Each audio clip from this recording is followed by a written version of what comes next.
Hey, everybody, how are you doing today? Welcome into the Monday Minutia here in Uncle Steve's Lounge. Appreciate everyone joining us today. Today, we are not live. I have some things I need to do a little later on in the afternoon, so I thought I would pop in here with video. Still going to put this on the platform. So if you get an opportunity to check it out, please hit the like button for us. We appreciate the support. If you haven't subscribed already to Uncle Steve's Lounge, please do so. We appreciate everyone in here. Well, obviously, I didn't not get a chance to jump on last night as I normally do and do an after review because I was headed back from New Jersey, where the Atlanta Falcons took care of the New York Jets 13-8 in a very rain-filled, cool type of game. This is probably one of the first games I've been in a long time where there literally had heaters on the sideline. I guess spoiled inside of the bins in the Georgia Dome over the years.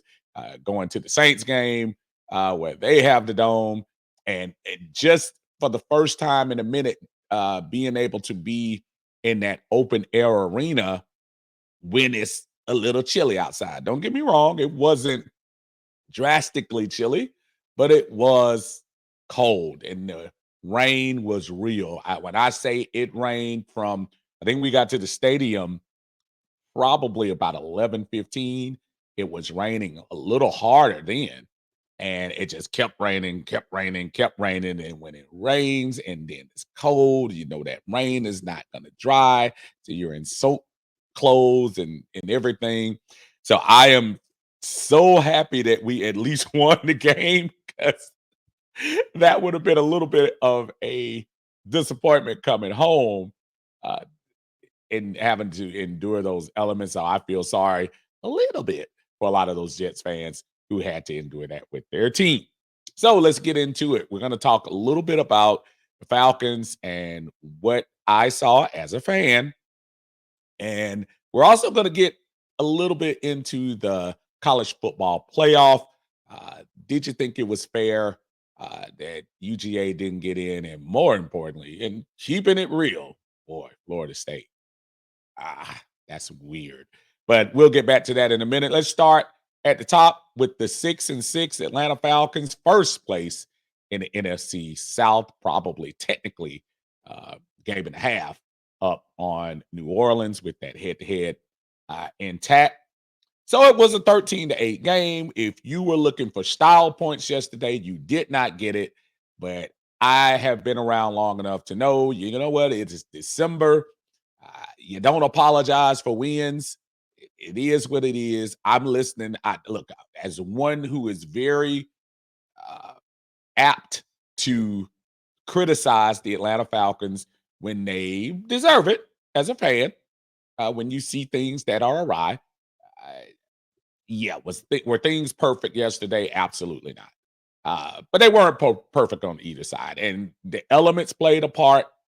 And quite honestly, I just think the play at the most important position in NFL played a part. When you look at both teams have playmakers, and they weren't able to kind of get into a rhythm. When you look at it, I'm looking at the stats as we look right now.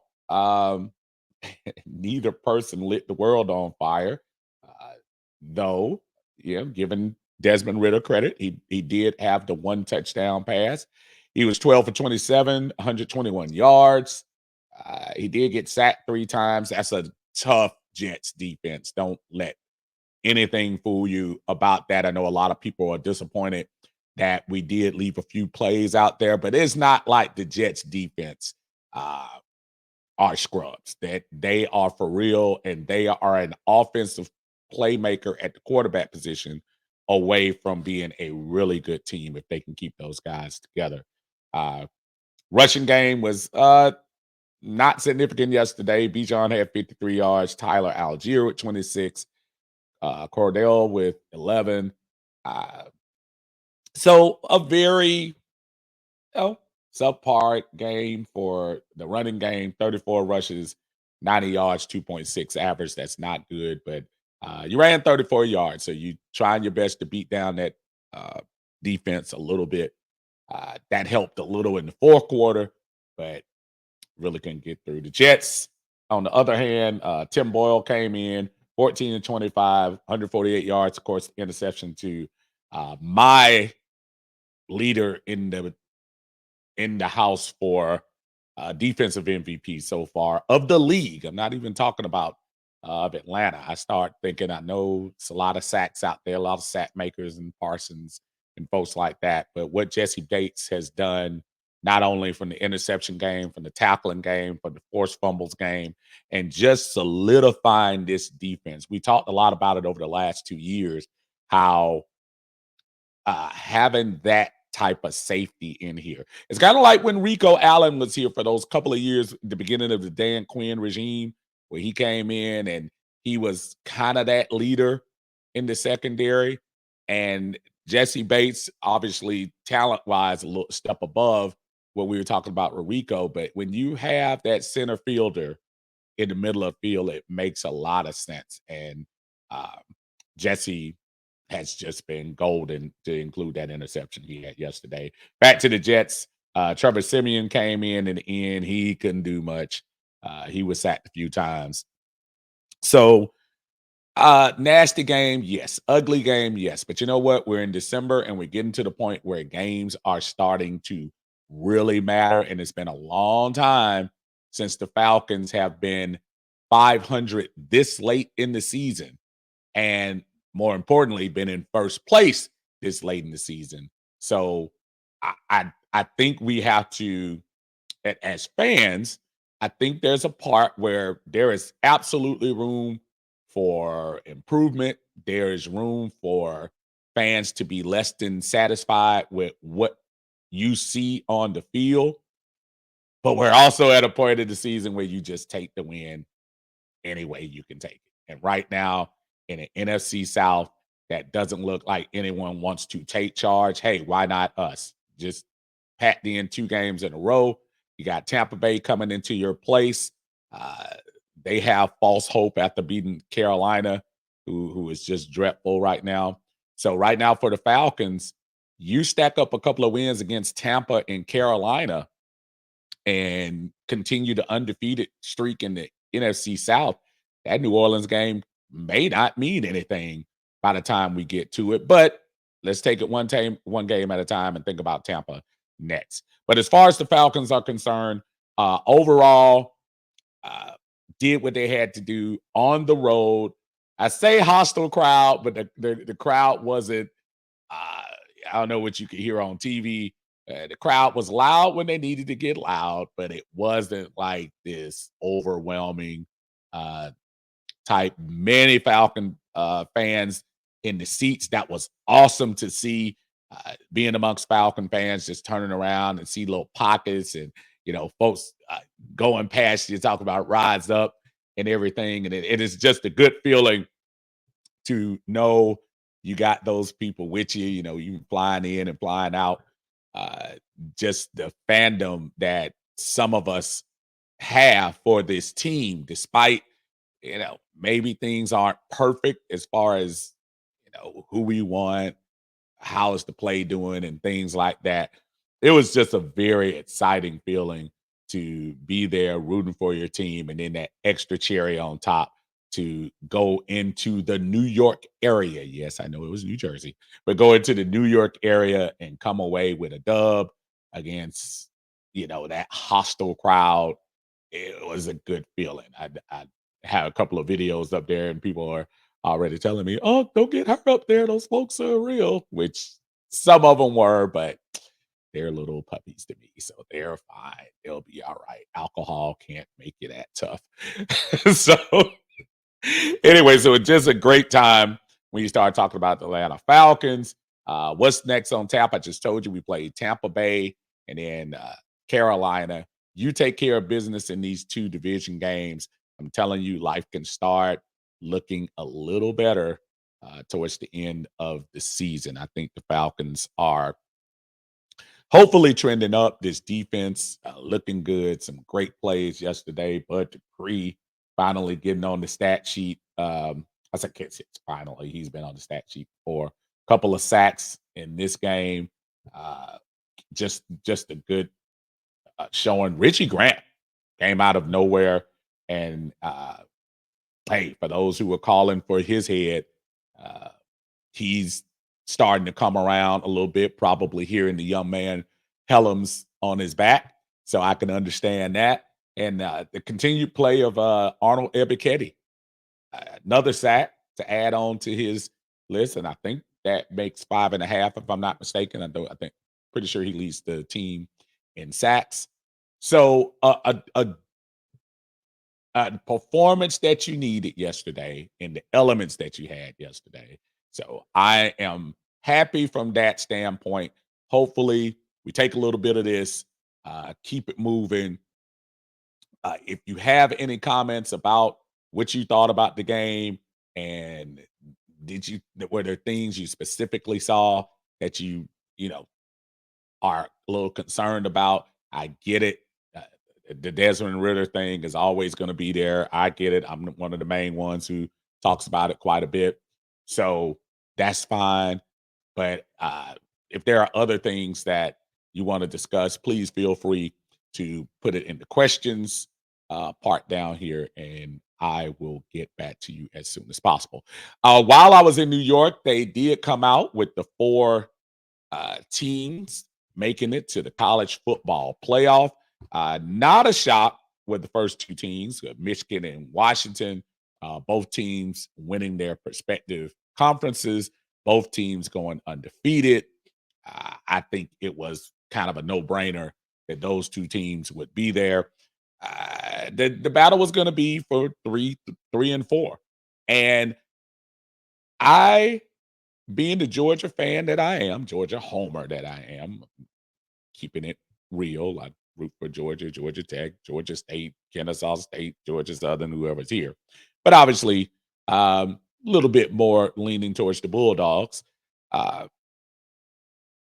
I just feel like you had an opportunity, and I get it when everybody says, "Yeah, but they won." You can't go to the 29 straight because the games before the 12 this year were from other teams and other situations. You can't go by that. So from this year, Georgia had won 12 straight. Uh, you knew you were in a position where you had to win that other game. People, and for those who keep going back to the fact, well, last time they did it, Georgia was number one and Alabama beat them and they dropped down to number, and I don't even think they dropped the 4, did they? I think they dropped the 3. But the difference in that situation, folks, if you remember going back, all the other teams were 2-loss teams. All those other teams that were in the mix during those were 2-loss teams. Those weren't 1-loss teams. The year that Alabama beat us, and then we turned around and beat them for the national championship. And that situation was different. I'm gonna tell you, as soon as Georgia lost that game, I was like, yeah, you can't put Georgia in the top 4. Not when you're going to have a one-loss Texas team, a one-loss Alabama team, and an undefeated Florida State team behind you. And I'll get on the Seminoles in a minute. But I truly think they got the number 3 thing right in Texas. Texas, I kept hearing this argument. Well, Texas beat Alabama in September, so that shouldn't matter at the end of the year. Texas lost to an Oklahoma team, and I think Oklahoma ended up being where did Oklahoma end up being ranked? Oklahoma ended up at 12. Texas lost to everybody except Oklahoma. They beat Alabama in a game, whether it was September, October, whatever. Head to head, you cannot put Alabama over Texas. You can't. So I thought number 3 was kind of easy to figure out. You got to put Texas or Florida State at number 3. And then, of course, the number 4 position where you're now saying Alabama and Florida State. And we're in a world now where I think legacy may play too much of a part in things. A lot of people, "Ah, Alabama beat the number 1 team," which should carry weight. It does. You cannot punish Florida State for going through a conference that normally has a strong Clemson team, normally has a decent North Carolina team. When they beat Duke, it was a big deal because Duke was ranked, but of course, Duke went and did Duke football things and end up losing, I think, 4 or 5 at the end of the year. And then without Jordan Davis, I mean, sorry, Jordan Travis, I'm sorry. Uh, you lose that game. I mean, you didn't lose. I'm sorry. You lose him to injury, but you still go on and win the ACC championship. I know it's the committee's pledge to have the top 4 teams, but remember what they also said, especially like a couple of years ago. Conference championships matter.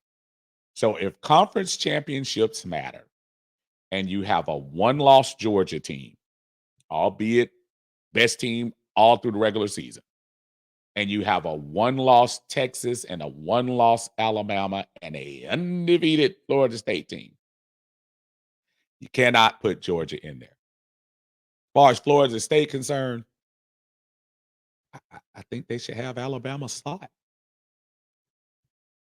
And I'm sorry, Alabama fans. I'd say I'm sorry y'all are in it, so y'all could care less about this judgment. But you really probably didn't deserve to be in there. Be thankful Oregon lost, to be quite honest with you. But I really think Florida State got shafted. You could talk to me about schedule. Alabama for years goes through that gauntlet, and I put that in quotes, of Mississippi State, Ole Miss, Auburn, Arkansas, LSU, sometimes when they're halfway decent. They go through that weak SEC West every year for the last decade, and nobody points that out. Now, I also don't want to ignore Alabama and act like Alabama isn't a great team. They are. I think on paper, the 4 best teams this year, if you just take the eye test this year, the 4 best teams, in my opinion, are Georgia, Michigan, Washington, and Alabama. But you can't leave out, if you're going to play the game, you're going to play the conference championship game, you're going to play the win and loss game. It's almost embarrassing that you leave out Florida State. This is not one of those Cincinnati, and especially, okay, let's go back to that. You let a Cincinnati team in a couple of years ago that did not play the type of schedule that Florida State played. But you're going to tell me 2 years later that Florida State, and yes, even though Clemson was down, North Carolina ended up kind of falling at the end. Louisville couldn't quite do it at the end. You're going to tell me that that Cincinnati team had more than the Florida State team of now. I think you'd be lying.